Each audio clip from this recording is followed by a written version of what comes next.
Bueno, y para dar como finalizado el módulo del sistema respiratorio y como última parte que quedó pendiente de la clase y que para mí es sumamente importante que ustedes la escuchen, al igual que la clase que habíamos quedado en que la escucharán con tiempo, voy a hablarles un poco sobre el mecanismo reflejo de la respiración, cómo se da la regulación de la ventilación alveolar y bueno, con esto damos por finalizado el módulo de sistema respiratorio.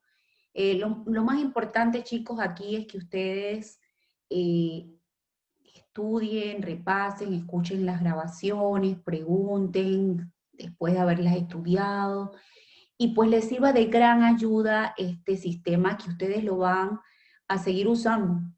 Cuando vuelvan a dar tema de correlación, lo van a volver a usar mucho y esto es muy importante que lo aprendan bien. Entonces, aquí dentro de lo que es la regulación respiratoria, pues nosotros le vamos a hablar principalmente pues de los receptores.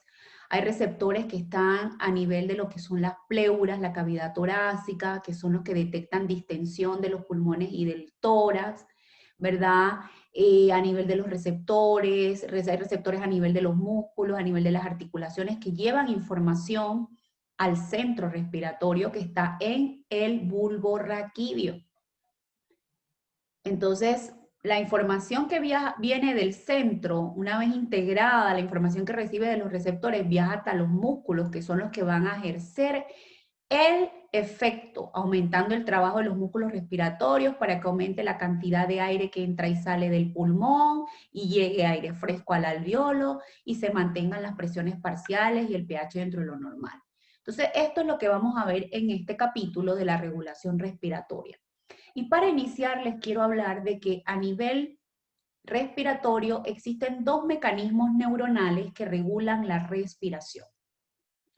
Un sistema de control voluntario, que es el que normalmente pues nosotros se da cuando normalmente nosotros tenemos control de la respiración, somos conscientes de que estamos respirando. Y este sistema de control voluntario pues está bajo el control de la corteza. La corteza cerebral, entonces, cuando nosotros somos conscientes de la respiración, el control ya no lo va a tener el bulbo, sino la corteza. La corteza va a enviar información hacia, a través de los fascículos córtico-espinales a las motoneuronas que inervan a los músculos respiratorios. De manera que a través del nervio frénico, los nervios espinales, los intercostales, la información de la corteza llega a los músculos. Entonces, la corteza, por lo general, entonces va a tener control directo sobre los músculos, permitiendo que yo pueda detener la respiración o tener ese control, ¿verdad?, consciente de la misma. Normalmente el control de la respiración es reflejo, es automático y en este caso el centro de integración de la respiración, el que controla el ritmo básico de la respiración se encuentra a nivel del bulbo raquídeo y el puente. Bulbo raquídeo y puente, ahí está el centro de control automático. A través de la información que llega de los diferentes receptores al bulbo, el bulbo integra esa información, la coordina y a través del fascículo lateral y ventral, a través del fascículo lateral y ventral, espinotalámico lateral y ventral, la información va a llegar a la médula espinal y de la médula espinal a través de las motoneuronas que inervan a los músculos respiratorios, controlando de esta forma la regulación o regulando de esta forma, sería mejor decir, por retroalimentación negativa, la ventilación alveolar. Entonces, como ustedes ven en este esquema, hay dos mecanismos neuronales que controlan la respiración. El de control voluntario, que es la corteza, que directamente, sin pasar por el bulbo, lleva información a los músculos, y el que está a nivel del bulbo raquídeo, que es el que controla la respiración refleja. A nivel de la protuberancia, además del centro vulvar, en la protuberancia vemos otros dos centros que son muy importantes en lo que es el proceso respiratorio, como es el centro amniótico y el centro neumotáxico, que ahora vamos a ver, pero que estos se encuentran a nivel de la protuberancia. En todo reflejo es importante tener en cuenta que deben estar presentes los diferentes componentes del mismo. Y como la respiración es un proceso que es reflejo, es automático, entonces nosotros partimos de la alteración de una variable. En este caso, la ventilación alveolar, que es la variable que se va a regular en este reflejo, que es el aire fresco que llega al alveolo en 1 minuto para que ocurra el intercambio de gases con la sangre. Entonces, si disminuye la ventilación alveolar, significa que menos aire fresco llega al alveolo y eso se traduce en un aumento de la presión arterial de CO2. El aumento de la presión arterial de CO2 por efecto Bohr va a llevar a un aumento en la concentración de hidrogeniones que disminuye el pH de la sangre. Tanto el aumento de la PCO2 como la disminución del pH van a estimular a los quimiorreceptores que están localizados en los cuerpos de la aorta y carotidio. Mire que yo no dije en el seno carótido o en el seno aórtico, esos son los varoreceptores, los quimiorreceptores que están en los cuerpos aórtico y carotidio. Y estos a través de neuronas aferentes, neuronas sensitivas, van a llevar la información al bulbo raquídeo, al puente, al centro, y él coordina la información que envía a la médula a través de las neuronas motoras que se dirigen o inervan a los músculos, haciendo que aumente el trabajo de los músculos, aumente el patrón respiratorio, aumente el volumen minuto y aumente la ventilación o tienda a aumentarla con respecto a cómo estaba, y esto sería un mecanismo al aumentar la ventilación por retroinhibición o retroalimentación negativa. Entonces ahora va a disminuir el CO2, va a aumentar el pH y va a aumentar el oxígeno y se regularían las presiones de los gases y el pH. De igual forma, ustedes ven que al centro le llega información de otros receptores que están ahí mismo en el bulbo raquídeo, que son los quimiorreceptores centrales.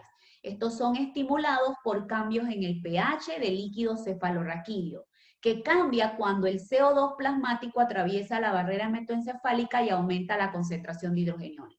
Esto estimula los quimiorreceptores centrales que inmediatamente informan al centro, de manera que la información de igual forma viaja a las neuronas motoras, a los músculos y aumenta la ventilación. En este reflejo de la respiración, los estímulos que aumentan el reflejo, como ya les mencioné, son la presión arterial de CO2, la presión arterial de oxígeno, el pH arterial de la sangre, y también hay otros estímulos como los cambios en el pH del líquido cefalorraquídeo, la disminución de ese pH y del líquido intersticial de cerebro.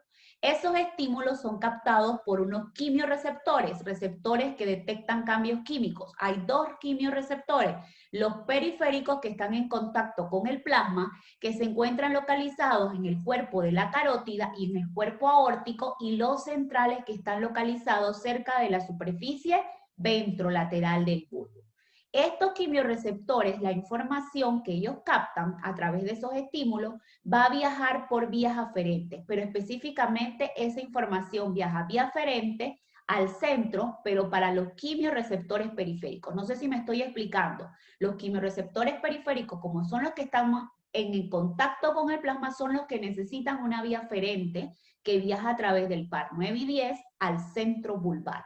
Los quimiorreceptores centrales no necesitan de una vía aferente porque, como ustedes ven aquí, ellos directamente envían la información que captan al centro respiratorio.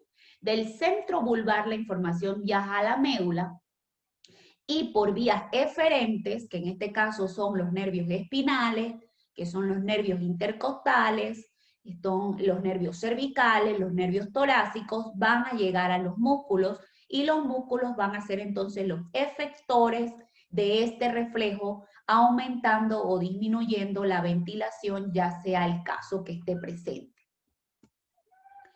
Los receptores, como les acabo de mencionar, los podemos dividir en dos tipos, o sea que el reflejo de la respiración podemos encontrar dos tipos de receptores, los receptores químicos y los receptores no químicos. Los receptores químicos son dos: los quimiorreceptores periféricos, que son los que están en el cuerpo de la carótida y en el cuerpo del callado de la aorta, que envían información vía aferente a través del par 9 y 10 al centro vulvar. Y los quimiorreceptores centrales, que son los que están cerca de la superficie ventrolateral del bulbo, que son realmente los que mantienen la ventilación alveolar constante.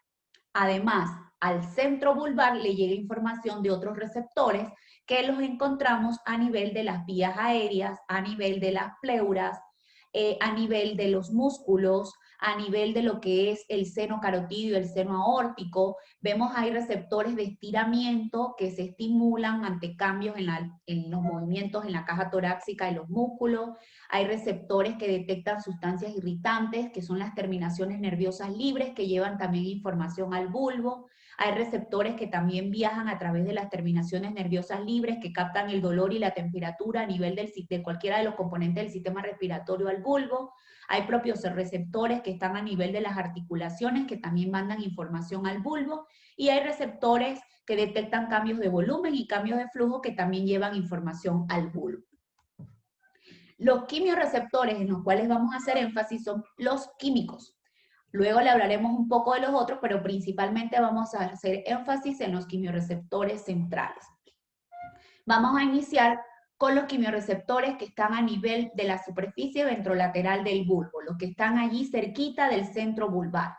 Estos receptores están en contacto con el líquido cefalorraquídeo y el líquido intersticial cerebral. De manera que los estímulos que aumentan la frecuencia de descarga de estos receptores hacia el bulbo son principalmente la disminución del pH del líquido cefalorraquídeo. Y ese pH del líquido cefalorraquídeo que aumenta la frecuencia de descarga de estas neuronas ocurre porque el CO2 que aumenta en la sangre, los hidrogeniones no lo pueden hacer, el bicarbonato no lo puede hacer, pero el CO2 sí, al difundir muy rápido, al tener una gran capacidad de difusión, el CO2 atraviesa la barrera metaencefálica y al pasar al líquido cefalorraquídeo, él se hidrata. Y como en el líquido cefalorraquídeo hay anhidrasa carbónica que acelera la reacción, se va a producir ácido carbónico, el cual se va a disociar en bicarbonato y hidrogeniones. Y estos hidrogeniones son los que van a llevar a la disminución del pH del líquido cefalorraquídeo, que es lo que estimula a estas neuronas o quimiorreceptores centrales. Los otros quimiorreceptores son los que están en contacto con el plasma. Aquí tenemos el corazón, aquí hay unos senos, pero a nivel de los senos carotídeos y aórticos están en los varoreceptores que detectan cambios de presión, pero yo voy a hacer énfasis en los receptores que están en los cuerpos de aórticos y en los cuerpos de la carótida. Entonces, estos receptores se les llama periféricos porque están en contacto con el plasma. Hay dos tipos de quimiorreceptores periféricos, los que están en el cuerpo aórtico y los que están en los cuerpos carotídeos. Estos quimiorreceptores periféricos van a llevar la información al centro vulvar, a través de dos pares craneales. En el caso de los que están en el cuerpo aórtico, los quimiorreceptores que están en el cuerpo de la aorta, la información viaja vía aferente a través del vago. Mientras que los quimiorreceptores que están en el cuerpo de la carótida, entonces la información va a llegar al bulbo a través del glosofaringio. ¿Cuáles son los estímulos que detectan estos receptores y que aumentan su frecuencia de descarga? Principalmente la disminución de la presión arterial de oxígeno. También aumenta su frecuencia de descarga el aumento de la presión arterial de CO2, que lleva por efecto Bohr a una disminución del pH, es decir, que la disminución del pH arterial también aumenta su frecuencia de descarga. Entre estos dos tipos de receptores hay algunas diferencias importantes. Con respecto a dónde están ubicados, recordar que los QRP están en el callado de la aorta y en el cuerpo aórtico y el cuerpo de la carótida, mientras que los centrales están en la superficie ventrolateral del bulbo. Los QRP están en contacto con el plasma, los QRC están en contacto con los líquidos intersticiales del cerebro y del líquido cefalorraquídeo. El estímulo que aumenta su frecuencia de descarga son la disminución del oxígeno, presión arterial de oxígeno, el aumento de la presión arterial de CO2 y la disminución del pH arterial. En el caso de los QRC, el estímulo que aumenta su frecuencia de descarga es la disminución del pH del líquido cefalorraquídeo. Y esto ocurre indirectamente por un aumento en la presión arterial de CO2. El tipo de receptor, este es un receptor tipo tónico, este es un receptor tipo fásico, es decir, que estos receptores se tienden a adaptar. ¿En qué situaciones los quimiorreceptores centrales se adaptan y no responden? Ante situaciones de hipercapnias crónicas. Cuando los pacientes manejan ya de forma crónica una presión arterial de CO2 muy aumentada por un periodo de tiempo muy largo, ellos tienden a adaptarse y no responden. ¿Cuál es la contribución al volumen minuto? Los QRP contribuyen muy poco a la cantidad de aire que entra y sale del pulmón en un minuto. Mientras que los quimiorreceptores son importantes porque ellos son los que mantienen la cantidad de aire fresco que llega al alveolo en un minuto. Ellos son los que mantienen la ventilación alveolar. Son sensibles, su frecuencia de descarga es máxima cuando la presión arterial de oxígeno está en un rango entre 30 a 60 milímetros de mercurio. En ese caso responderían al máximo. Mientras que los quimiorreceptores centrales van a aumentar ante pequeños cambios en la presión arterial de CO2, que es lo que va a disminuir el pH y los va a aumentar. Los centros de regulación de la respiración. El centro de control e integración y coordinación de la respiración se encuentra a nivel del bulbo raquídeo y el puente. A este nivel encontramos dos tipos de neuronas. El grupo respiratorio dorsal, que está asociado a la fase inspiratoria, y el grupo respiratorio ventral, que es importante cuando aumenta la demanda metabólica con el ejercicio, importante en la expiración. Estos dos grupos mantienen el ritmo básico de la respiración. O sea que el centro de la ritmicidad es el centro vulvar, ¿verdad? Que tiene un área inspiratoria y un área expiratoria.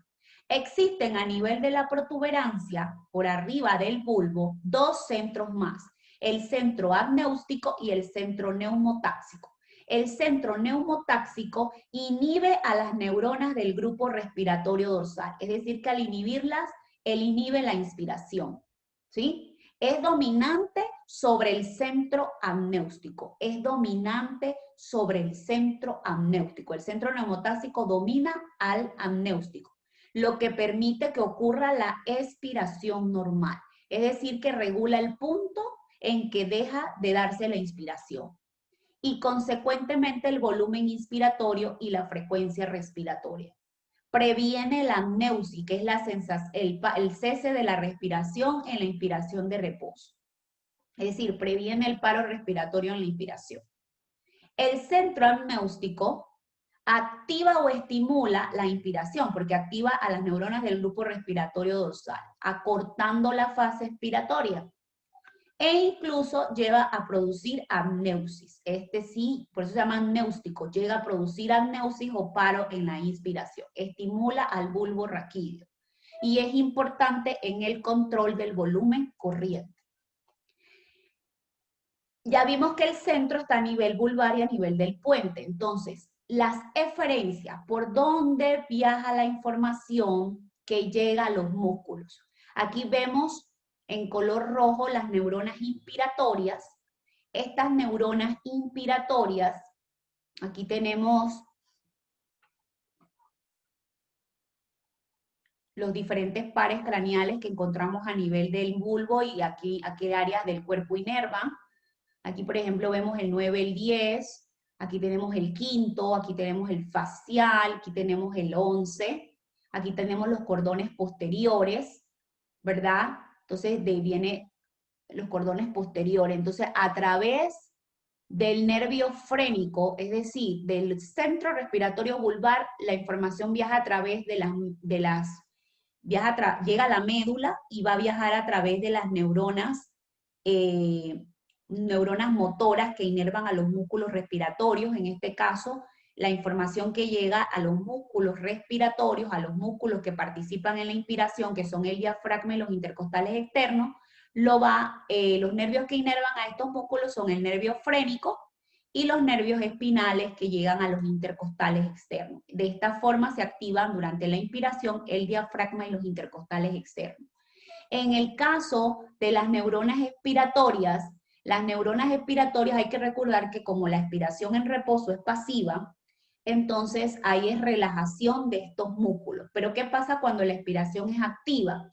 Entonces las nervios o las neuronas motoras que estimulan a los abdominales y a los intercostales internos lo hacen a través de los nervios espinales. Esos nervios espinales van hacia los intercostales internos, produciendo contracción de ambos músculos, permitiendo que ocurra lo que es la expiración forzada. Entonces aquí podemos ver en este esquema todos los componentes del arco reflejo, donde tenemos que tener claro que la variable que se va a regular es la ventilación alveolar. Entonces, nosotros partimos de un estímulo. En este caso, si disminuye la presión arterial de oxígeno, disminuye el pH y aumenta el CO2, significa que tenemos la ventilación alveolar como disminuida. Entonces, iniciamos con una disminución de la ventilación alveolar. ¿Cómo se regula esta ventilación? Al disminuir la ventilación alveolar, al disminuir el oxígeno, al disminuir el pH y al aumentar el CO2, esos estímulos aumentan a los quimiorreceptores que están en el cuerpo de la aorta y la carótida. La información viaja a través de vías aferentes par 9 y 10 al centro vulvar. Este aumento indirecto del CO2 va a disminuir el pH del líquido cefalorraquídeo. La disminución de este pH del líquido cefalorraquídeo va a provocar estimulación de los quimiorreceptores centrales que van a mandar directamente información al bulbo respiratorio. En el centro vulvar se coordina e integra la información que va a viajar a la médula espinal a través y a los segmentos torácicos, a los segmentos cervicales, y esta información luego viaja a través de las neuronas motoras que llegan a los músculos, que son los nervios frénicos, los nervios espinales, los nervios intercostales, aumenta el trabajo de los músculos respiratorios, aumenta el patrón respiratorio, aumenta el volumen corriente, aumenta la frecuencia respiratoria, lo que lleva a un aumento del volumen minuto respiratorio, y eso se traduce en un aumento de la ventilación alveolar con respecto a cómo estaba. De manera que eso va a aumentar el oxígeno que estaba disminuido, aumenta el pH que estaba disminuido y disminuye el CO2 que estaba aumentado. Y de esa manera entonces se regulan las presiones parciales y el pH. No tenemos siempre que creer que cuando aumentan los músculos respiratorios hay que tener presente eso. No siempre que el reflejo puede estar activo porque ambos receptores estén activados, o puede estar activo porque principalmente predomina la estimulación que llega al centro de los quimiorreceptores centrales. O puede ser que los quimiorreceptores centrales se adaptan y el que está controlando la respiración porque la presión de oxígeno está muy disminuida es los periféricos. Pero hay que recordar que el aporte de ellos a la ventilación es muy poco. ¿Qué quiere decir eso? Que si los que están controlando principalmente la respiración son los QRP y no los QRC, el reflejo se va a estar dando. Va a aumentar el trabajo de los músculos, va a aumentar el volumen minuto, pero probablemente no sea tan efectivo el aporte que ejercen esta información que llega a los músculos a través de los quimiorreceptores periféricos en aumentar el volumen minuto para que aumente la ventilación alveolar. Es decir, que aunque el aumento del trabajo de los músculos, aunque los músculos tengan aumentado su trabajo respiratorio, no necesariamente siempre va a haber un aumento de la ventilación. ¿Qué variable me indica a mí cómo está la ventilación del paciente? Siempre recuérdenlo, la presión arterial de CO2. Entonces, con esto yo me doy cuenta, a pesar de que el reflejo esté activo, cómo está la ventilación. Si la presión de CO2 está disminuida, el sujeto va a estar hiperventilando. Pero si la presión de CO2 está aumentada, el sujeto va a estar hipoventilando a pesar de que esté aumentado el patrón respiratorio, ya está aumentado el trabajo de los músculos, ya está aumentado el volumen minuto. De esta manera, entonces, podemos concluir que en el arco reflejo de la regulación respiratoria participan receptores químicos, principalmente los QRP y los QRC, que son estimulados por estímulos diferentes que van a enviar información al centro respiratorio vulvar, que es el que controla el ritmo básico de las neuronas dorsales y ventrales, que va a enviar información a los músculos, los cuales aumentan su volumen y frecuencia respiratoria, aumentan el volumen minuto y aumentan la ventilación, regulándose siempre. Acuérdense que la función del sistema respiratorio es permitir que ocurra el intercambio gaseoso para que se mantengan las presiones parciales de los gases, el pH y la cantidad de aire fresco sea constante. Cuando yo tengo control de la respiración, recuerden que el centro de control ya no es el bulbo, sino la corteza. Entonces, por ejemplo, cuando yo estoy en apnea o en apneusis, que cesa la respiración en la expiración o inspiración de reposo, ¿qué es lo que está pasando? Que la corteza inhibe a los músculos respiratorios y en ese momento cesó la respiración. ¿Cuándo se desinhibe? ¿Cuándo se desinhiben los músculos? ¿Cuándo esa inhibición cortical desaparece? Cuando la información que viene de los quimiorreceptores periféricos, las aferencias provenientes de estos receptores, cuando la frecuencia de descarga de ellos aumenta debido a que estoy deteniendo la respiración, hay poco oxígeno, hay mucho CO2. Cuando estos estímulos están presentes y aumenta la frecuencia de descarga de estos receptores, las aferencias que llegan de estos receptores al bulbo produce una desinhibición cortical y la persona vuelve nuevamente a respirar de forma refleja. O sea que eso no es indefinido. Y quiero dejarles entonces con este video para finalizar el módulo del sistema respiratorio.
Bueno, chicos, de mí para ustedes, y con esto terminó el módulo del sistema respiratorio, y como siempre les he dicho,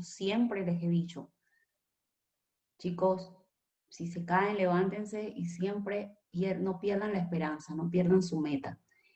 Y como siempre les he dicho también, a la orden para siempre, a la orden siempre. Cualquier duda, no duden en preguntarme, no tengan pena en preguntarme, no se cohíban. Pregunten, que es la única forma de aprender. Pregunten, que es la única forma de sacar de dudas. Así que hasta luego, que tengan un excelente fin de semana y nos vemos.